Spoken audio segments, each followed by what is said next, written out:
Эрмек Талайбеков, Эмиль Эсеналиев, Нургул Адылбековдор жакшы колдойт экен. Эмиль байке биз дайыма колдойт негизи. Эки адам батпай турган, носки гана бата турган жерде жашапсыздар. Биз айылда мындан караганда нормально жашайбыз дейт да. Гон деп айтылат, кыска адамдын оюна келбеген тамашаларды биз алып келдик деп эсептейт экенсиздер. Калыстар деп туруп тобу дегем да. Мындай тепкен топту да айтат, калыстар тобун да айтат. Дордой командасы өзүнө татыктуу бал албай калды деп интернетте жазып жатышат. Биринчи оюнда Дордой командасы экинчи орунду алыш керек эле, менин пикирим. Мирбек Атабеков бир реакция кылдыбы? Эгер ырдап калсаңыз, кандай ырдайсыздар? Айтамын канаңы десе, деп болсо дагы эптеп бир жерине кошулуп. Сизди Камчыбек Ташиев мырзаны тууралагын деп кадимкидей органдар, гос жумушта иштеген адамдар чакырган экен. Башка суроого өтүп кетсекпи? Мисалы үчүн. Атаңызга Мерседес үлгүсүндөгү машина алып бериптирсиз, бирок аны эч жака чыгарган жоксуз. Инстаграмга чыгарсам миллион просмотр алат эле негизичи. Атасы барлар бар, атасы жоктор бар. Мисалы, мендер ушинтсем болот эле дегендер бар да. Башка дагы кандай өнөрүңүз бар? Өлө ширк тамактар жасайм, эсличтө кыздар деп алайм да.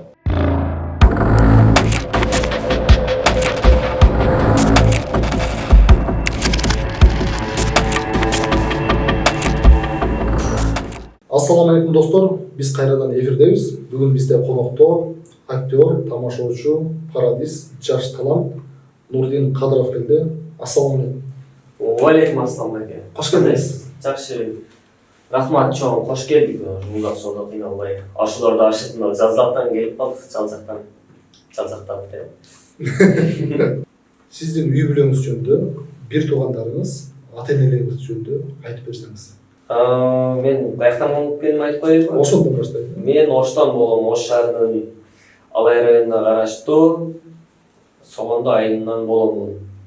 3-1 тууганмын. Ата-энем дагы Алайдан болот экөө тең. 3-1 туугандын уулусумун, сулуусумун деп алайм. Азыркы учурда Бишкекте Гүлсара Бейшеналиев атындагы университетте 3-курста окуйм. Ошо ата-энем жакшы адамдар. Азыр ата-энеңиз менен, жалпы үй бүлөңүз менен сиз Бишкекте турасыз. Мен ата-энем азыр Беловодскийде турат. Мен Бишкекте турам. Мен негизи 6 классты бүткөндөн кийин бул жака Беловодскийге келдим, ошол жакта окуп. 11 классты бүткөнгө чейин анан бул жака тапшыргам да Бишкекке. Азыр ата-энем Беловодскийде тиричилик кылат. Сиз азыр 22 жашка чыгайын деп аласыз, чыгып калдыңыз. Көпчүлүк интернетте биз карасак, сизге көп суроолор жазыптыр. Ушул жигиттин сүйлөшкөн кызы бар деп. Ошондон бир кайрылып өтсөңүз, кыз жагы кантип атат? Азыр үйлөнгөнгө эртеби же сүйлөшпөй атасызбы? Айтып атат деме. Бул суроого жооп бербей койсок туура болот. Болот, өзүңүздүн эркиңиз. Суроого жооп бербей эле атты өтүп кетсек кандай болот экен? Жакшы болот. Сиздер КВН командасында лидер деген команда менен чыгып жүрөсүздөр. Бул команданы качан башталган? Ушул жөнүндө бир кыскача айтсаңыз, канча адамсыздар? Азыр капитаны ким? Канча жылдан бери келе жатат? Лидер командасы деп 2023-жылы ошо жылдын башында түзүлүп ойноп баштаганбыз. Лидер деп атын койгонмун. Кандай ат коебуз деп Бекболот экөөбүз ойнойт болчубуз башындачы. Бекболот Бакашев деген досум бар.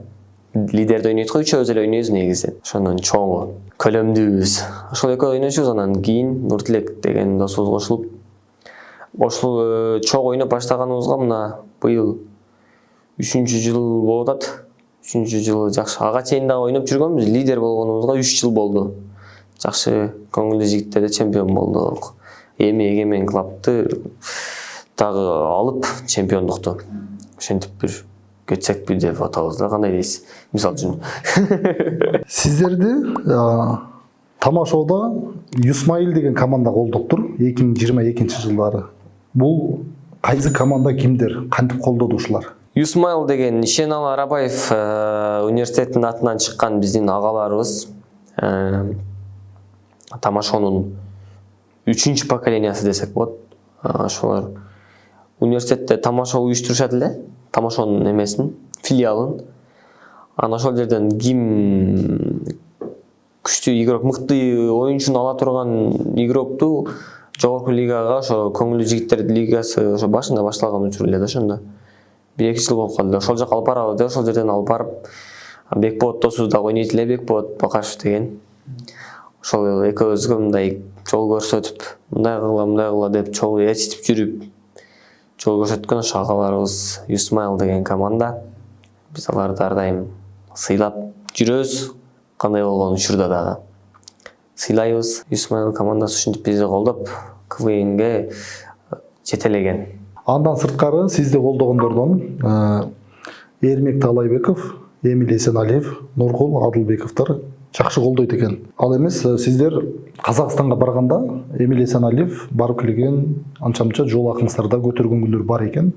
Ушул сиздерге колдогон агалар боюнча эмне айтабыз? Дагы кимдер колдоду? Эмиль байке бизди дайыма колдойт негизи.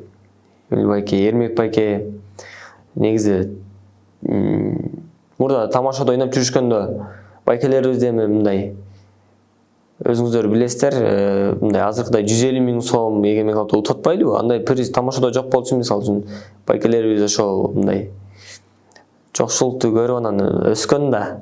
Анан биз андан кийинки поколение тамашачылар болуп атпайбызбы? Эми азыр байкелерде жакшы болуп аткан кези го. Бизге колдоо көрсөтүп, ушинтип поддержка берип атышат. Эмиль байке, Эрмек байкелерге ыраазычылык айтабыз. Каяка барсак дагы колдоп жүрүшөт ар дайым. Анан дагы бир нерсе айтып коеюн. Ошто Универсал деген команда бар, ошонун капитаны Калыбек Турдубаев деген агам бар. Калыбек Турдубаев агама дагы чоң ыраазычылык билдирем. Ар дайым бизди колдоп келет. Командаларды 5 шанс уткула, мындай шанс бербегиле, даярдангыла деп мотивация берип, уткула деп ойноп, былтыр түрк тилдүүлөрдүн оюнунда 2024-жылы Өзбекстанда оюн болгон. Ошол жерде Универсал менен барып, мени ээрчитип алышкан, Универсал командасына жаштардан мени алып алышкан. Ошо Калыбек агам аркылуу барып, ошол жактан чемпион болуп келгенбиз. Ошого да Калыбек акам ээрчиткен мени. Ошого ыраазычылык айтып коеюн. Анан биякта Вашингтондон Алмаз деген агам бар. Сормой Жээнбековду пародия кылган, өзүнүн бүт эле жакшы көргөн агаларыбыз, жакшы агаларыбыз бар экен. Ушинтип колдогонго жүрөбүз, ушинтип шаркырап эле, поддержканы көрүп коюп эле. Азыр сизди колдогон агалардан бир тоон санап өттүңүз. Ушулар менен кантип байланыш башталды? Тууганчылык жактарыңыздар барбы же жөн гана сахнадан көрүп сиздерге өздөрү чакырдыбы? Кантип байланыш башталат? Тууганчылык байланыштарыбыз жок эч ким менен. Вашингтондон Алмаз Аманбаев менен Медер Камчыбеков менен жердешпиз. Вашингтон тамашаны оюнчусунун чемпиондору. Алайлыктар, мен дагы алайдан болом. Мындай жердеш болгондон мындай кам деген нерсе бар да бизде. Ошентип жардам берип, бизди колдоп, ар дайым неме кылып келишет, сүдүрүп жүрүшөт бизди. Биз дагы ошон үчүн ошого достойный инилери болуп өссөккен деген эле ой. Эмиль байкелерге дагы жакшы бир пайдага тийип калсын кийин. Тамашага аракет кылып, чыгармачылыкка аракет кылып жүргөн кезде, бир кезде Бекболот экөөңүздөр Ала тоодо, аянттын подвалында бир жерде жашапсыздар. Андан сырткары политехте эки адам батпай турган, носки гана бата турган жерде жашапсыздар. Ушул эки жерде жашаган кызыктуу күндөрдөн бир айтсаңыз. Ал 2021 ошо 2021-22 жылдары да чыксай. 2021-дин аягы го дейм. Ошол моменттерде немеде жашайт элек, ошо БГУнун артында үйлөр бар. Бекболот экөөбүз чыгып алат элек квартирага. Квартира баары кымбат го, эми эки адам биз менен чыга турган адам жок. Ошол жака чыгып алып, ошол жакта жашап, анан айылдан досторум келип калат да, мисалы үчүн Оштон биякта келип Бишкекке келгенде сен Бишкекте городской болуп калды бул деп ойлойт да. Сеникине жатып турайын дейт го. Кел досум деп бир чай алып бересиң, анан андай жерге киргизип ийесиң. Ушундай жерде жашайбы досум, биз деле сен биз айылда мындан караганда нормально жашайбыз дейт да. Площадьта дагы ошол ушундай жерде жашадык. Көп эле адамдар ушинтип жашаган болуш керек эми. Шүгүр, жакшы эле ошентип жашап азыр эми Кудайга шүгүр мындай квартирада жашаганга мындай жакшы болуп калды. Ошол жерге дагы квартплата төлөчүңүздөр. Квартплата төлөп кадимки доставкада иштеп, тамаша ойноп. Көңүлдүү жигиттерден чемпион болдуңуздар. Эмне алдыңар? Көңүлдүү жигиттерден кандай бир жакшы бир тарбиябы же эмнелерди алдыңыздар көңүлдүү жигиттер боюнча айтсак? Негизи бүт чоң мисалы Ноне, Магорго, Сити, Моника, Белучи деген командаларды бардыгы эле билет да, тамашадан чыккан.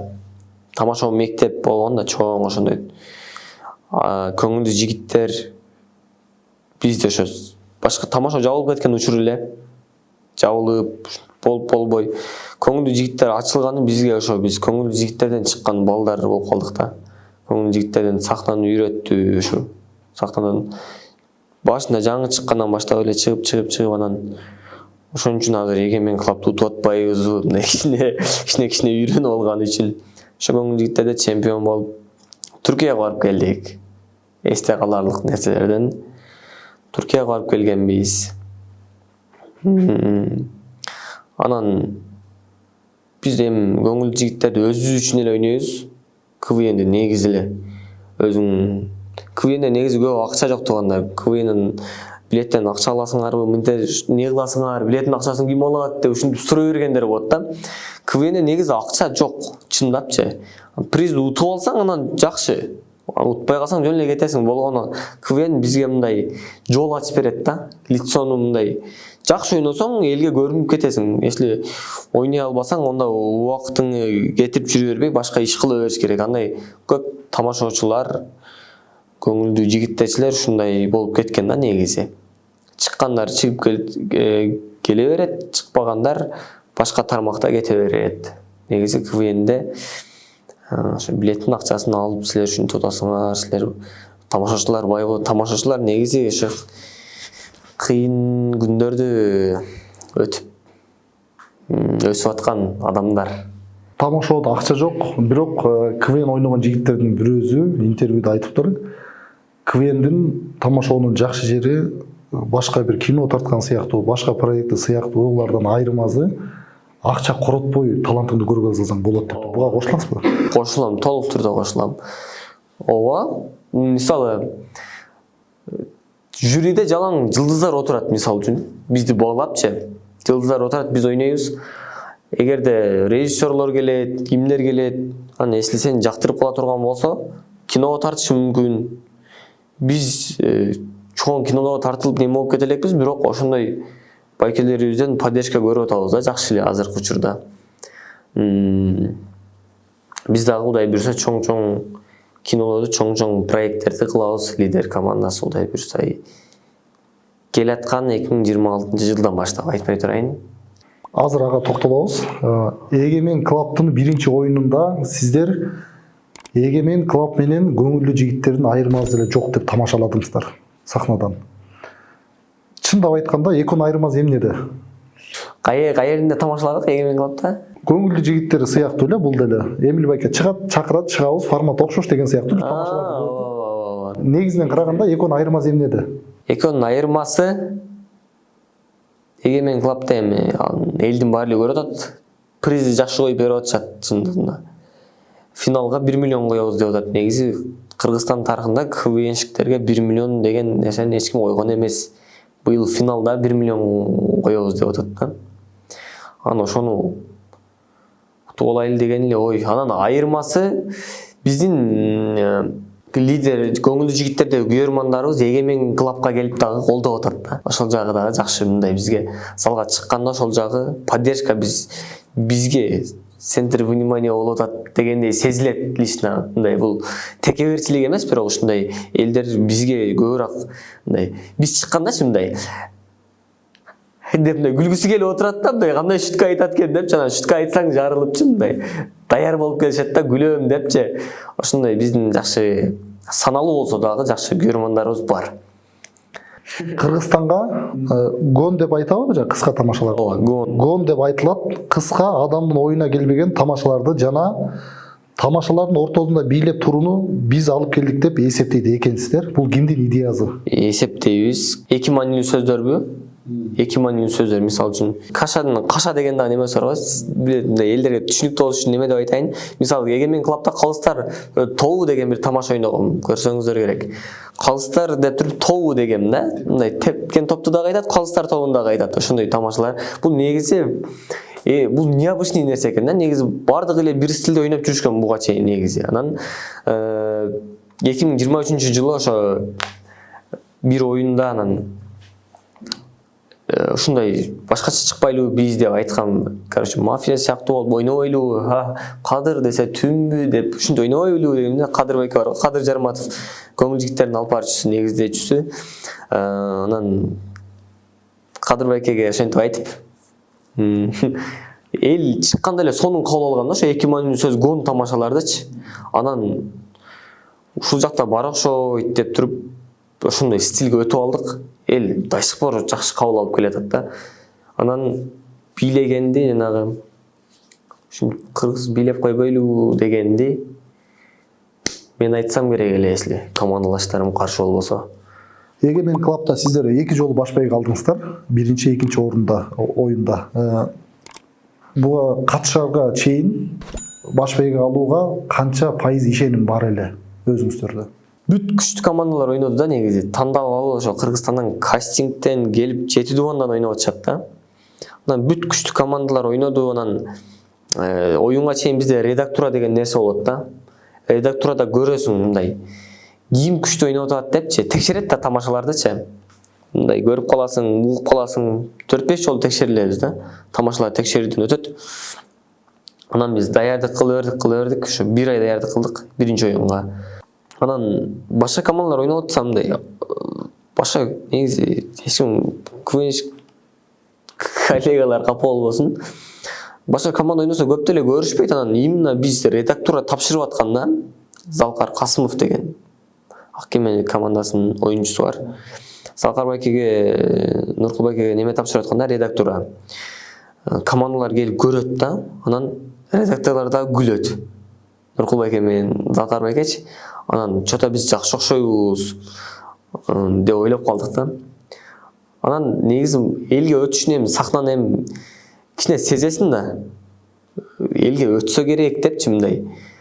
Ошо оюн күнү дагы, оюнга бир күн калган күндөрү дагы биз катуу даярданып бардык. Мындай өзүбүздөн мындай бул аша чаап кеткендик эмес го, бирок бир 90-95% бүгүнкү оюнду алат окшойбуз деген мындай сезим болду да. Бирок эч кимге айтпадык. Бүгүн биз утуп кетебиз, бүгүн биз мынтип кетебиз депчи. Бирок ушундай сезим болду. Бүгүн алат окшойбуз. Себеби биздин материалыбыз, юморларыбыз, шуткаларыбыз жакшы күчтүү болчу да эми. 22 мүнөт ойнопбуз сахнада. Башынан баштап аягына чейин бир темпте кармадык да. Алып келип. Негизи мындай командалар мындай болуп калат да, мындай бир гүлдүрүү элди алып чыгып туруп кайра мындай түшүп кетет да. Түшүп алып чыгып ушундай ар түрдүү болот. Бизде мындай чыгып кетти да. До конца чыгып кетти. Ага чейин Кудай ушу утуп алсак экен, жакшы мындай өтүп кетсе экен деп дуа кылдык эле. Ошол жакшы кабыл болуп өзүн менет кайтты деп ойлойм. Эки оюнда тең ушундай сезим болду бирдей. Биринчи оюнда ушундай болду. Экинчи оюнда биз Казакстанга барып экинчи орунду алып келдик. Түрк тилдүүлөрдүн оюну болду. Айттым го 24-тө болду депчи. 25-те дагы Казакстан уюштурду. Түрк тилдүүлөрдүн оюнунда экинчи орунду алып калдык.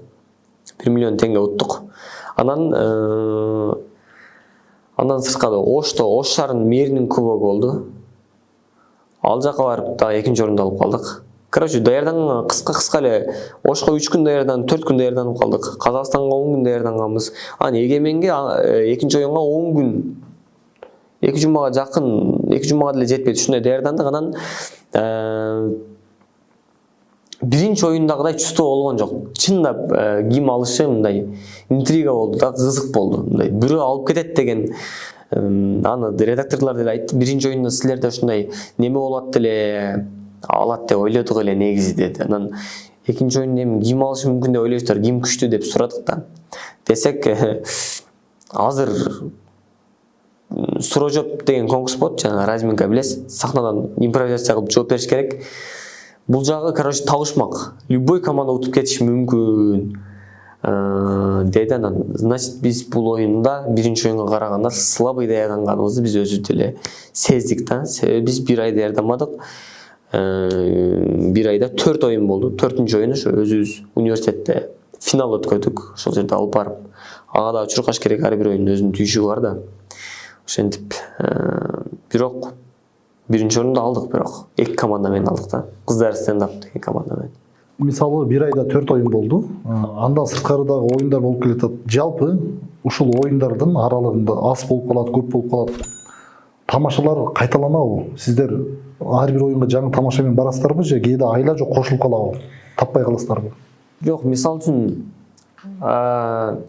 Казакстанга биз багаж алып барабыз да. Биз Кыргызстандагы любой тамашаны алып барып туруп Казакстанга ойносок болот да. Мисалы үчүн Агоргостиктин тамашасын алып барып ойнодук да. Анан көңүлдүү жигиттер башка лига, Егемен клуб башка лига болгон үчүн биз эки жака эки башка материал ойношубуз керек да. Эки башка тамашачы. Егемен клубда ойногон нерсени көңүлдүү жигиттерге алып барып ойносо болбойт. Көңүлдүү жигиттер дегени Егемен клубга алып келип ойносо болбойт. Ошон үчүн экөөнө тең эки башка сценарий менен ойнодук. Ошон үчүн ошто Мердин кубогунда экинчи орунду алып калдык окшойт деп ойлоп жүрөбүз. Даярдык аз болуп калды да. Даярдык аз болгон үчүн. Дагы бир себеби Егемен клуб менен көңүлдүү жигиттердин көрүүчүлөрү бир, экөө тең YouTube'дан көрөт, лидер деп жазат. Ошон үчүн окшош болбош керек, дагы бир себептери. Көрүүчүлөрү мисалы неме дагы болушу мүмкүн. Көңүлдүү жигиттерде өзүбүздүн көбүнчө юк жак болушу мүмкүн. Жалал Абад, Баткен, Ош. Бул жактан деле бар, бирок көп эмес да. Любой нерсе жаңы башталып атканда жакшы башталат го. Егемен клубду бүт эле көрүп атабы дейм да, Кыргызстан боюнча. Бүт түндүк, түштүк бардык тарап көрүп, ошо Германдын ушул нерседен деле айырмаланышы мүмкүн. Көңүл жигиттер да жаңы башталганда бардык неме көрөт эле. Ал малда ошо Вашингтон, универсалдар чыгып ойногон негизи. Башында уровень неме кылыш көтөрүш үчүн. Егемен клубда редактурада канча адам отурат? Залкары, Нуркул, андан башка дагы. Эмил байке келип калат кээде, Эмил Эсеналиев. Анан башка эч ким отурбайт. Анан кээде жанагындай болуп калат, командалар кирип көрүп, оюнга бир күн калганда же оюн күндөрү мындай кемпрагон деген нерселер болот. Ошол моменттерде мындай командалар көрүп, бири-бирин байкап, так, бул кандай болуп атат экен депчи. Биз муну салабызбы, так деп текшергендер болот да. Ошо эки эле адам отурат. Нуркул Адылбеков тил редактору, Залкар Касымов агабыз редактор, тамашаларды редактор этип. Оюнга чейин сиздер көрсөткөндө редактура канча тамашаңыздарды чийди, канчасы өтпөй калды? Биринчи оюнда көп чийген жок, экинчи оюнда бир жакшы бир 3-4 тамаша чийилди окшойт. Залкар байке 3-4 тамашаны кичине болбой калды, судай башкача кылып көргүлө деп жаңы таап эме кылганбыз да, ойногонбуз. Жана сиз мындан алдыңкы суроолордун биринде Егемен клубга Кыргызстан боюнча келип катышып, анан келип тандалып чыгабыз дедиңиздер. Бул алдын ала кастинг болобу ошондо? Егемен клуб бул биринчи сезон болуп атпайбы? Анан 50-дөй команда келди окшойт башында. Же андан деле көп болду, билбейм. Көп эле команда болду, анан келгендер 50-дөй команда болду да. Келип ошол жерден тандап алды кастингден. Кастинг бир эмес, эки жолу болду. Биринчи турдан, кастингдин биринчи турунан өткөндөр экинчи турунан өтөт. Өтүп туруп анан ошол жерден анан 3-чү турдан 12 команда, 11 команда тандалып алынды да. Ошол жерде калгандарына чоң рахмат болду. Кетишти. Кийинки сезонго жакшы даярдык менен келгиле деп. Анча-мынча көңүл жигиттерде мындай конкуренция болуп ойноп жүргөн анча-мынча командалар өтпөй калышты. Азыр көпчүлүк көрүүчүлөрдүн кызыгуусу артып, көңүл жигиттер андан кийин ушул Егемен клубга бир тамаша жанданды деп күтүп жатышат. Эми азыр көпчүлүктө суроо бар, сиздерди көрүп баш байга алдыңыздар, жакшы оюн көргөзүп, таанымал болуп атасыздар. Сиздерди көрүп биз дагы катышсак экен дегенде көп адамда пайда болду. Азыр Егемен клуб уже экинчи oyun өттү. Азыр команда кирип арасына киргенге мүмкүнчүлүк барбы же финалга чейин ушул гана командалар кетеби? Мүмкүнчүлүк жок. Себеби уже эртең чейрек финал 25 январда спорт одосунда болот. Андан кийин жарым финал болот мартта орозо бүткөндөн кийин, анан майда финал болот. Уже бул жака 2 oyun өттү да. Уже 3 команда ыргыды. Немеденчи oyunдан. Кетти, уже 8 эле команда калды. Эртең дагы бир эки команда ыргыйт дагы, финалда бир 4 команда эле ойнойт да. Егемен клубтан 2 oyunda тең 150 миңден 2 жол баш бәйге алдыңыздар. Ооба. Сизге ыңгайсыз болушу мүмкүн, бирок көпчүлүк көрөрманга кызыктуу деп ойлойм. Мен ушул суроону берейин деп турам. Жалпы 300 миң сом байга уттуңуздар. Бул иштеп тапканга караганда бир чыгармачылыктан тапкан жакшы деп бааланат. Эмне кылдыңыздар 300 миңди? Кайсы жака, кайсы жакшылыкка короттуңуздар? Эгер Негизи талант менен тапкан акча чындыгында мындай башкача немеси бар, өзүнүн берекеси бар. Өзүңчө сүйүнүп башкача болосуң. Негизи эле КВН эле эмес, негизи айтам. Акча менин акчаларым өткөндө каяда айттым. Менин акчаларым турат жөн эле. Бир бекитип атам. Балдардыкын билбейм, негизи оңой го, бизге үчөөбүз сразу 50 миңден бөлүп алабыз. Биздики ушундай эле. Егемен клубта командалар кетип, финалга 4 команда калат. Баш байге миллион деп айтылып жатат азыр. Көпчүлүк айтып жатышат.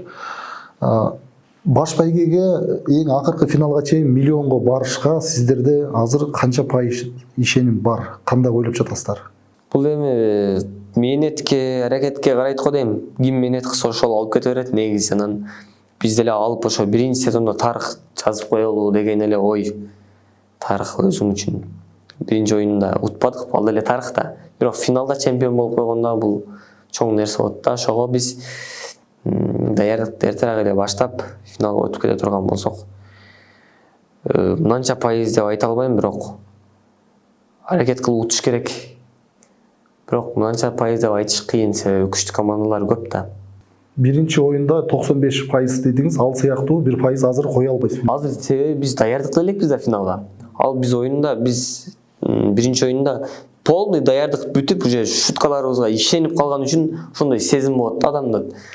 Жото алат окшойбуз деген нерсечи. Анан КВНден мындай нерсе бар. Башында башталат го. Башталганда биринчи чыккан команда ошо бир элди күлдүрүп кетсе, ошол чоң плюс да, утуп алат. Биз ошо кечеги oyunda 15 ноябрдагы oyunda биринчи чыктык. Анан биринчи чыккан команда же акыркы чыккан команда көп учурда ушу эки команданын бирөөсү биринчи орунду алат да. Анан экинчиси экинчи орунду алып калгандар да көп кездешет. Ошон үчүн сезгенбиз да, ушундай болсо керек, утсак керек депчи.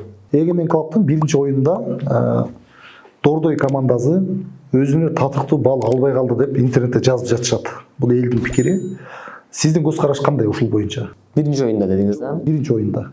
Биринчи oyunda Дордой командасы экинчи орунду алыш керек эле, менин пикирим. Менин оюм. Анан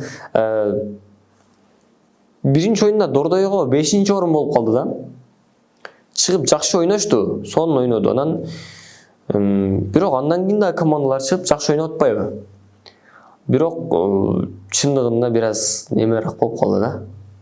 Адилетсиз сыяктуу болуп калды. Эми мындай калыстар бир аз неме болуп калды го дейм, түшүнбөй калды го дейм. Себеби мындай нерсе болгон окшойт. Короче, чыкканда башында 7 коебуз деп атышкан.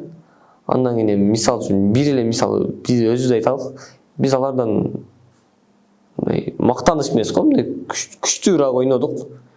Ошон үчүн анан алардын упайын мындай 6 кылып өзгөртүп салышты окшойт деген ойда, жеке пикир, ой. Ошон үчүн 5-чи орунга түшүп кетти. Хотя бы Дордойду 2-чи орун кылып койсо болмок деген эле ой. Бирок мындай нерсе айтып коеюнчу, эфирден пайдаланып, ар ким пикири, көрөрмандардын, ар ким башка биздин жаман көргөн эле көрөрмандар болушу мүмкүн да, башка команданын туугандары бизди жаман көрөт да. Мисалы бир тууган ойноп атса мени жакшы көрмөк беле. Биринчи oyunda мындай утуп алганда мындай интрига болот го, мына уттуке, ким утту экен, так, мына утса керек деген нерсечи, утуп алат да. биринчи оюнда биз жулуп алдык десек болот да. Айырмачылык жакшы эле болду. Мындай эмес, мындай эле айырмачылык менен жулуп алдык. Капа болбоңуздар, атак урматтуу кесиптеш тамашачылар. Стадион оюнуна барыңыздар, жакшы көрөм. Сиздер сахнада ойногон тамашаларды YouTube'га канчалык толук чыгарат, канчасын кезип жатышат? Көңүлдүү жигиттер дагы, Эгемен клуб дагы. Көрбөй калган тамашалар барбы? Бар. Мисалы үчүн мындай тамаша бар да. Мен жанымда эки тоголок жүрөт, билесиздер. Бирөөсү кичинекейраак тоголок, бирөөсү чоң тоголок. Мен өзүм арык болуунан мындай тамаша бар эле. Сен мага айтат да, сен канча мал тамак жейсиң дейт да, беркич жанында кара каш. Каш чоң болачы. Мен 1 мал дейм да, сенчи десем 2 мал дейт.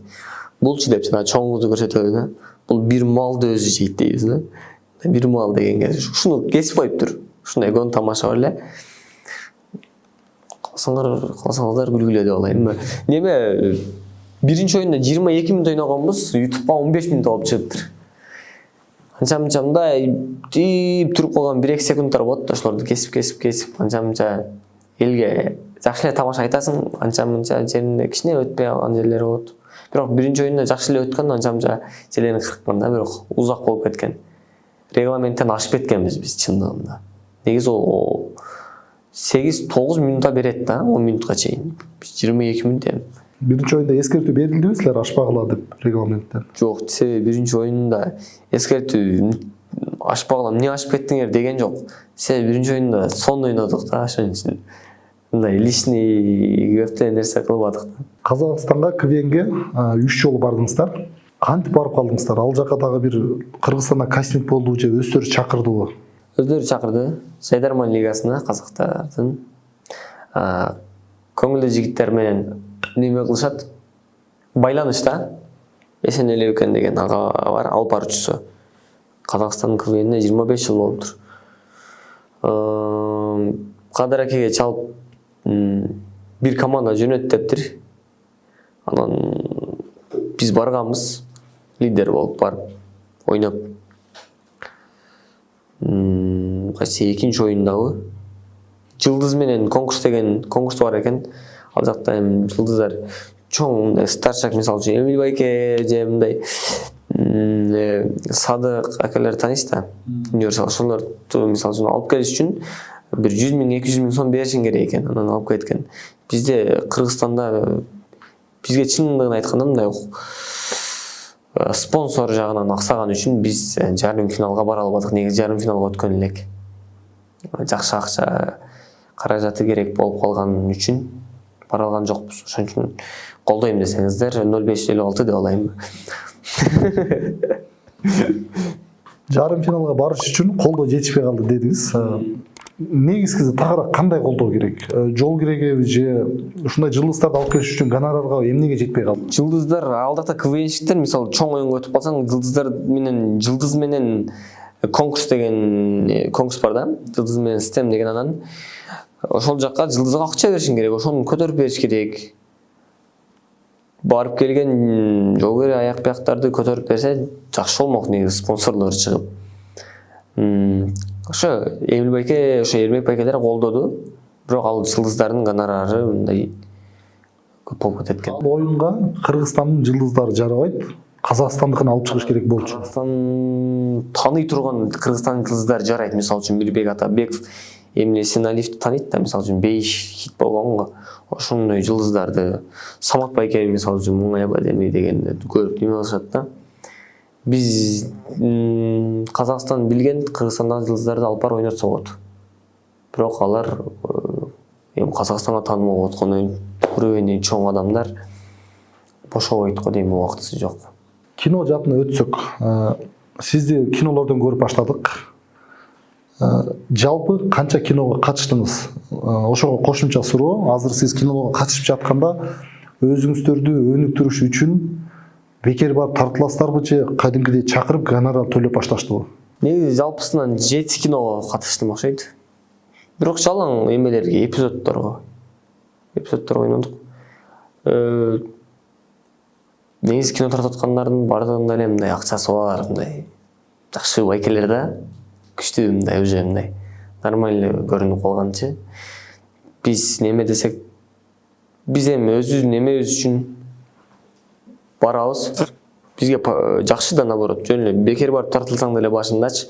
Бирок жөн кетирбей акчабызды берип кетиргендер бар, акча бербей деле кетиргендер бар. 7 кинодон канча кино акча төлөдү?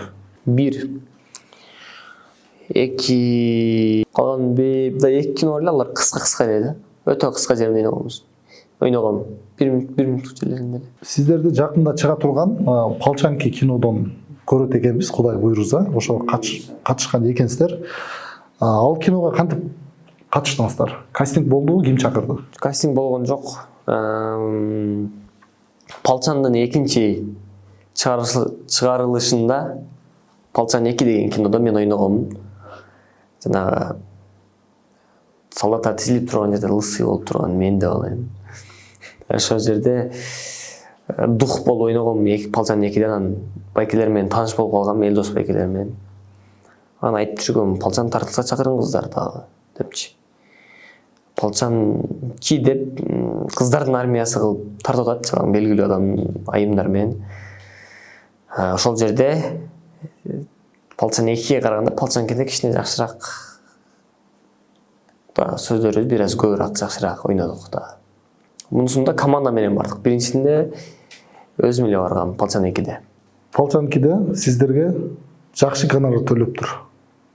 Сыр болбосо канча төлөдү? Жакшы дегенде Палчан 2де биз эпизоддордо барбыз. 50.000 сом берди. Бул жакшыга кирет эпизод үчүн. Ооба. Тамадалык боюнча бир кайрылуу өтсөк, жакында сизден бир реклама көрүп калдык. Тойлорду да алып барабыз деген. Тамадалык качан башталды? Кантип жатасыз ушул жагын? Негизи 1-2 жыл алып баргам. Мындай чоңураак немелерди алып барып көргөм анан. Мындай корпоратив, студенттердин нерсеси андайларды чачып салабыз. Андайлар болсо, заказ кылдыңыздар, жанагы эле номерден 0556 деп алайын. Кайра элечи. Корпоративтерге заказ алып атабыз. Барып лидер командасы деп барып туруп азыр эми YouTube'дан көрүп бир аз көрман кылгандар бар да, ушуларды чакырайлы, ушулар жакшы келе атат дегендер, ошолорду барып туруп акчасын алып туруп күлдүрүп жакшы алып барып беребиз деп баштап атканбыз. Ошон үчүн сторис менен көрдүңүздөр беле, ошон үчүн жарнама кетиргенбиз. Мындан кийин чоң тойлорго деле кайрылса, тамадалыкты баштайсыздар. Чоң тойлорго деле кайрылса, мындай тартынбай эле тамашалап эле, мисалы үчүн сиз айгылып отурасызбы, мындай күлүп отурбайсызбы деген сыяктуу да. Жакындан бери күнүгө көрүп атабыз. 160.000 катталуучу топтосоңуз Мирбек Атабеков менен дуэт ырдаган жатасыз. Мирбек Атабеков бир реакция кылдыбы? Эгер топтосоң мага кел деп. Эгер ырдап калсаңыз, кандай ырдайсыздар? Мага боло берет, мисалы үчүн Мирбек байкени баары эле жакшы көрөт го эми. Сиз деле жакшы көрсөңүз керек, жеңем барбы деп алайын. Неме Мирбек байке сторисimi көрдү, реакция кылбай атат. Мен да бирок жазбадым, Мирбек байке ырдайлычы депчи. Чымчык сойсо да касапчы сойсун дейт го. Негизи аудитория кылып туруп, анан Мирбек байкеге жолугуп айтамын канаңы десе, деп болсо дагы эптеп бир жерине кошулуп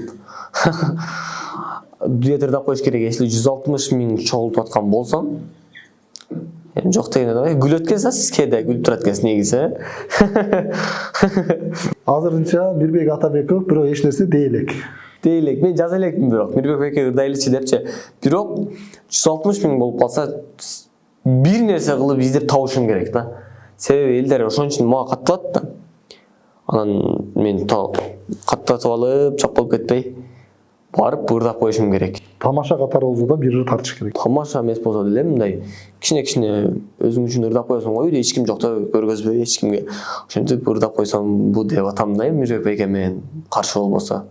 Ошо айттым, деп десе элечи. Андан сырткары 1-январга чейин 125.000 подписчик топтосоңуз, Турцияга сизге жолдомо берет. Бул деген рекламабы же бир сизди колдогон агаларыңыз атайын сунуш кылдыбы? Подстава эмес, чындап. Мындай кылып эле подписчик жыйнап алыш эмес.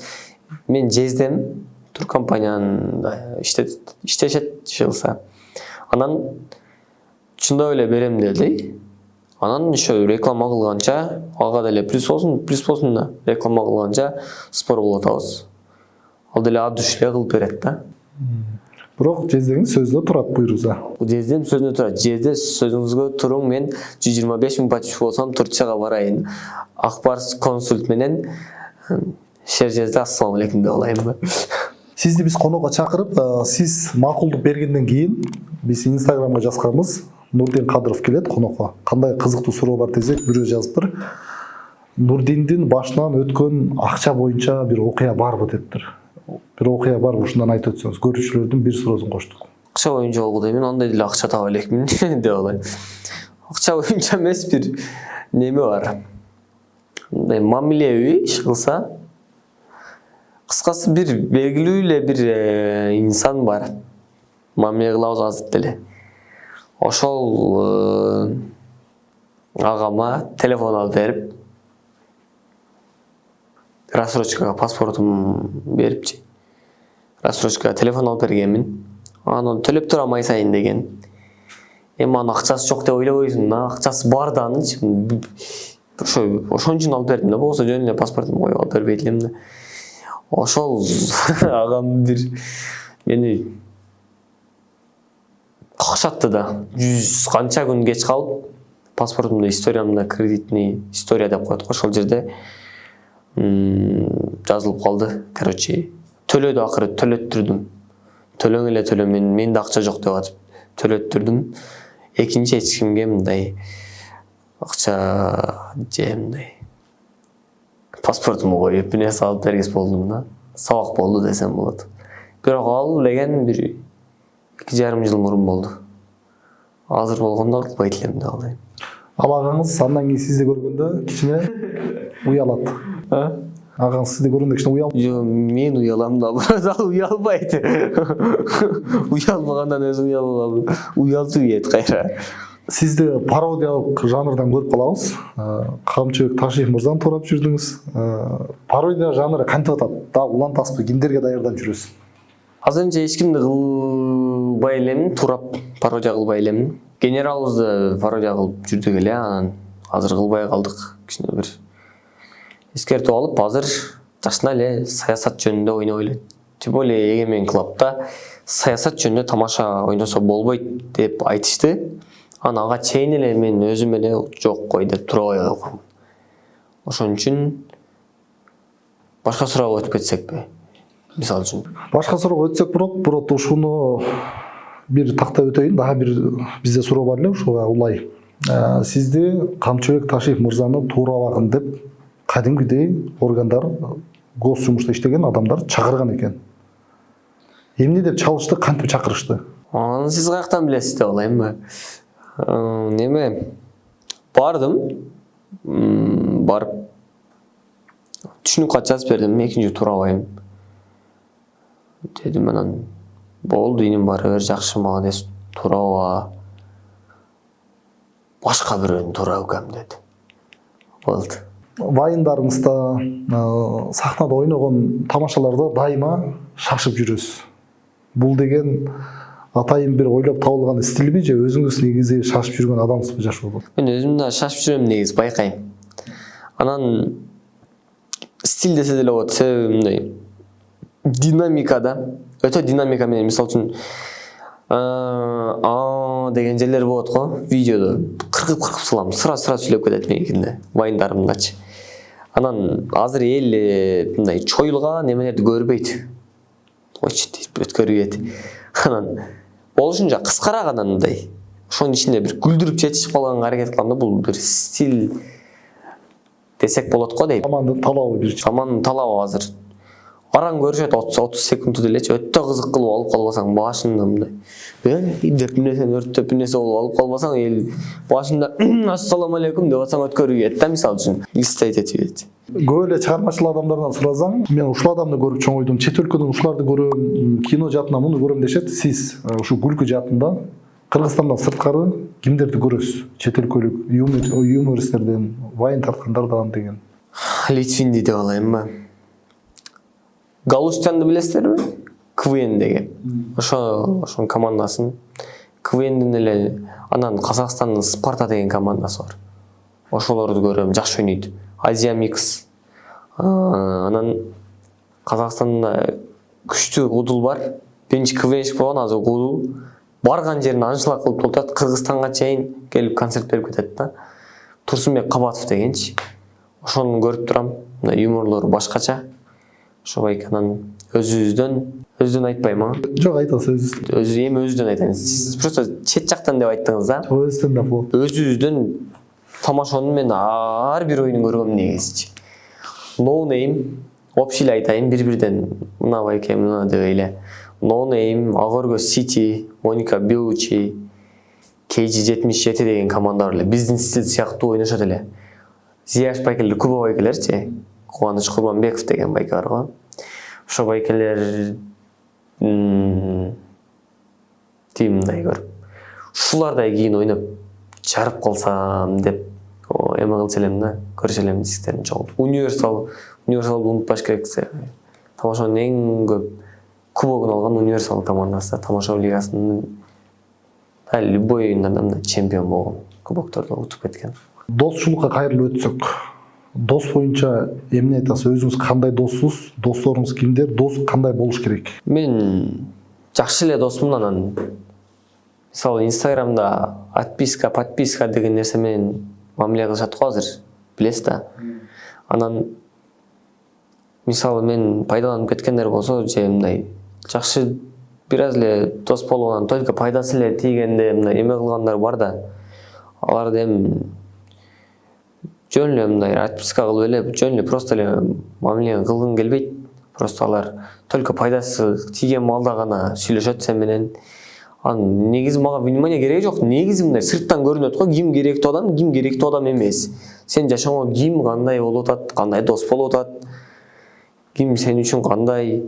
Эми жөн эле керексиз адамдарды просто эле ушинтип коем да, ал текеберчилик эмес болуш керек, а. Бардыгын эме кылып албайчы. Анан дагы бир нерсени айтайын эфирде. Бирөөгө акча бербейм. Чын. Анан акча сурап калам бирок өзүм.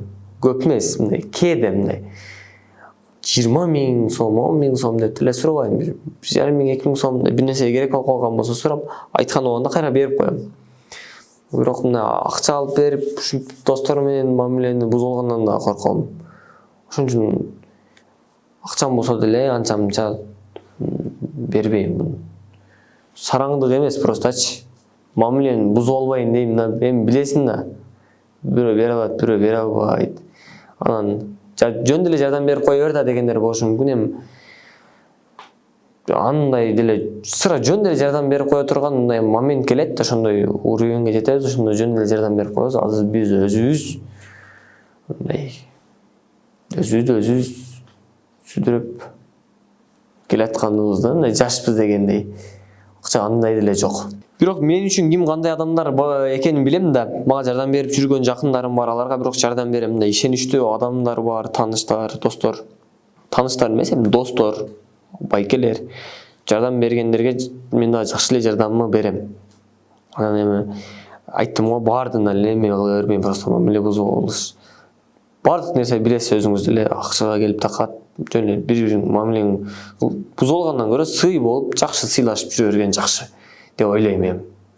Билбейм анан ким кандай ойлойт. Атаңызга Мерседес үлгүсүндөгү машина алып бериптирсиз, бирок аны эч жака чыгарган жоксуз. Азыр сиз 22 жаштасыз, 22 жашта балдар машина алып бермек тургай жол киресин таппай жүргөндөр да көп. Бул машинаны кантип алып бердиңиз? Атаңыздын кубанычын бөлүшүп өтсөңүз. Неме өзүм деле алсам болот эле негизи. Өзүм деле алып минип алсам болот эле да. Эми бизди ата-энебиз биз үчүн бизди чоңойтуп, кичинебизден шоктонуп, башын айлантып алып, чоңойгучаңчы косяк кетирип, нерсе кылып жүрүп, сызычуу менен чоңойтуп, ошондой эмгек кылып чоңойту да бизди. Анан биз атабызга машина алып бербегенде кимге алып беребиз дейм да. Өзүбүздөн биринчичи. Мен өзүм мындай эле жүрөм, автобуста эле жүргөн баламын. Анан ата-энебиз үчүн кызмат кылышыбыз керек го дейм өмүр бою. Анан интернетке да чыгарбаган себеби Инстаграмга чыгарсам миллион просмотр алат эле негизичи. Ошентип хайп кылып, просмотрларды алып жинаап алсам деле болот эле. Бирок мен жеке оюм атасы барлар бар, атасы жоктор бар. Мисалы мен эле ушинтсем болот эле дегендер бар да. Мен да атам болгондо ушинтет элем депчи. Ошон үчүн мындай. Ошону элестетсең эле жүрөгүң ооруйт да. Чыгар дегендер болду. Сен азыр адамдар сен мындай деле ойлошу мүмкүн, жөн эле жүрөт. Сен чыгарып койсоң, сен дагы адамдар жакшы признавать этип калат. Мындай бул деле нормально акча таап жүрөт экен да деп ойлоп калат деген ойлорду деле уктум мен. Анча-мынча жакындардан, эмелерден айттым да. Чыгарсамбы, чыгарбасамбы деп. Анан бирок атасы жоктор аз эмес да. Атасы жокторго оор тиет. Жөн эле коеюн дедим да. Иши кылса. Мен бир эле нерсем ушул болду бирок. Атасы жокторго оор тиет деп эле чыгарбадым. Сиз атаңызга белекти өзү билдиби же билгизбей үйгө алып бардыңызбы? Кандай кылып тапшырдыңыз? Билбей эле алып барып. Эртең менен барып тапшырды окшойт. Сүйүнүп, молодец балам деп эле. Ошо атаң сүйүнсө мен да андан бетер сүйүнүп. Жакшы болду, ушундай эле айтып коеюнчу. Сиздер оптомал, андан сырткары хостелдин амбассадору, реклама жарнама жазуучусу экенсиздер. Бул эки магазинге сиздер айына канча видео тартып бересиздер? Сиздерге канча төлөйт? Биздин укканыбызга караганда командаңызга ар бир адамга айына 150 миңден акча төлөйт экен. Канчалык чындыгы бар? Чындыгы эле бар. Чындыгы жок эмес бар, бирок неме, может ушу жерин жооп бербей аттап кетсек жакшы болот. Ушул жеринчи анан. Мейли, бул жерин аттап кетели, бирок айына канча видео тартып бересиздер? Ошол жерин айтса болобу? Айына 20. Договордо айына 20 видео тартып беребиз. 20 видео айына тартып беребиз. Бул жагы түшүнүктүү. Азыркы кыйын режиссер, продюсер, сценарист, актерлордун баары мурунку Эримек Нурбаев негиздеген тамашоодон чыккан жигиттер. Сиздер азыркы Эгемен клубтан кайсы командалар ошондой болуп чыгышы мүмкүн деп ойлойсуздар? Же азырынча оюн жаңы башталганга белгисизби? Азыркы байкелерди айттыңыз, тамашанын легендаларын. Негизи биз тамаша ойноп аткандан кийин бир ишти баштасаң до конца ойно дейт го, мындай. До конца кыл дейт го, баштагандан кийин аягына чык. Болбосо баштабаш керек дейт го. Биз болуп ошондой, биз дагы Эгемен тамашанын легендалары болуп калды го. Биз дагы бир жылдан кийин биз дагы Эгемен клубтун биринчи сезонунун чемпиондору, мындай легенда болуп калсак деген ой менен аракет кылып, мээнет кылып жүрөбүз. Күчтүү командалар, бирок Эгемен клубта күчтүү командалар көп. Примерно 5 команда чыгышы мүмкүн менин оюмча. Баары эмес, бирок 12 командадан 4-5 команда жакшы мындай өзүнүн жолун таап ушундай азыркы тамашачы байкелерибиздей болуп кыйын болуп кетет деп ойлойм, Кудай буйруса. Аракет кылышса эле, кылсак эле. Командаларды күчтүү командалар экен. Айтайын. Өзүнөн баштай берейинби? Өзүңүздөн баштайсыз. Биз лидер, драма, торнадо, келечек, KG тур. Ушу командалар го дейм. Дордой да бар ооба. Да кимдер калып кетти? Атай өчөшүп аракет кылып 20 жылдан кийин мына биз да болдук деп дейли калып келип. Ушулар жакшы мындай. Оюндун эмесин уровенин кармай турган командалар. Азыр өзүңүз көрүп тургандай, аял затына болгон мамиле кээде бузулуп, бир жаман мамиле кылган эркектер чыгып калып атат. Аял затына болгон мамиле боюнча эмне айтасыз? Негизи айтат го, аялды, кызды төрөлгөндөн баштап кабырга чейин негизи сыйлаш керек, да? Эме. Даже кыздар иштебей койсо деле жарашат негизичи.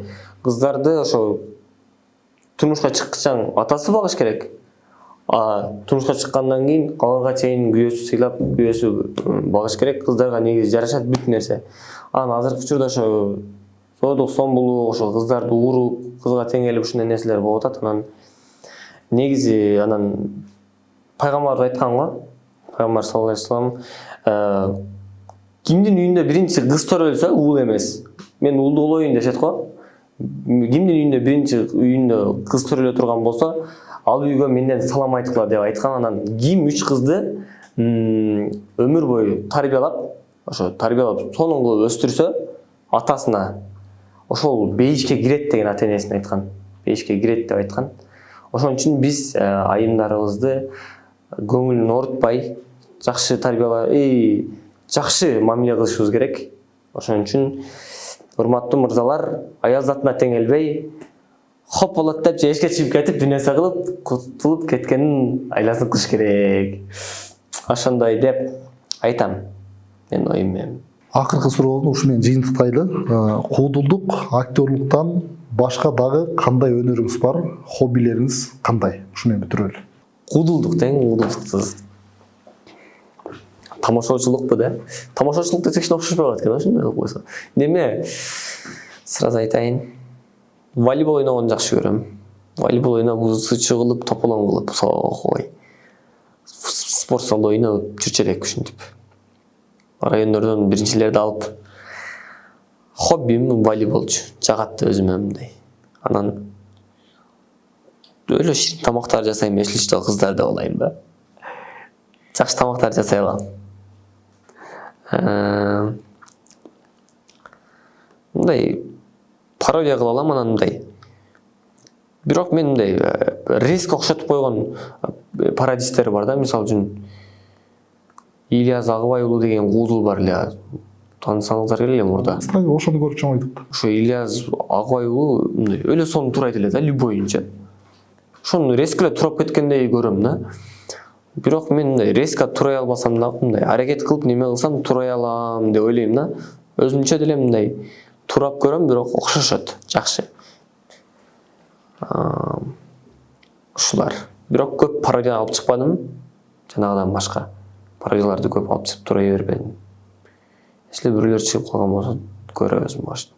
1 сааттан ашык сүйлөштүк. Эфирде жыйынтыктасак, жалпы эфир, интервью кандай болду сиз үчүн? Суроолор кандай болду? Эсен Райымбердиев каналында Эсен байкебиз.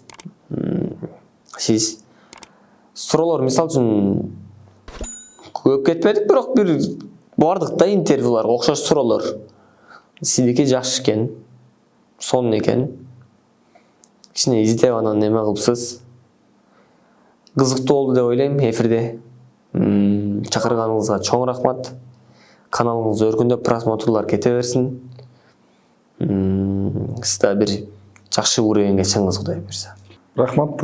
Биз дагы сиздерди өзгөчө лидер командасын катуу сыйлайбыз. Биз сиздердин фанатыңызбыз. Сиздердин тамашаңыздарды бирөөнү калтырбай көрөбүз. Күнүгө историяларыңыздарды көрөбүз. Класс базабыз. Ишиңиздерге ийгилик. Рахмат чоң. Жаман сон болбоду. Ушундай сүйдүм бар, уктап калам го дейм. Чоң рахмат. Ушу менен эфир аягына чыкты. Жалпы кыргыз элине өзүңүздүн бир-эки сөзүңүздү айтып коштошсоңуз болот. Урматтуу кыргыз элим, аман болуңуздар, бар болуңуздар. Эсен Райымбердиев каналынан алыстабай. Мына жерде коңгурочо бар да, мында жерде.